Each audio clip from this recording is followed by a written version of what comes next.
Y'all, one thing about me, my manger bien, and I want y'all to eat good too, honey. Seafood made the Haitian way is top two, but not two, and we have the best rice in the nation. Yeah, I said it.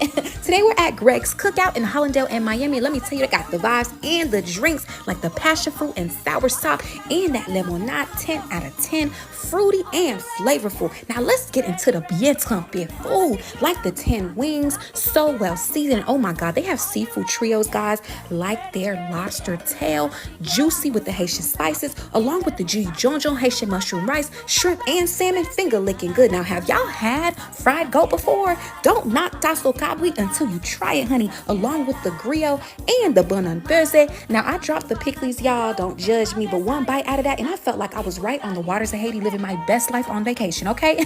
Now, let's get into that shrimp Cajun pasta, baby. So savory and the crispy fried snapper, one bite, and I was out of there. They even have platters for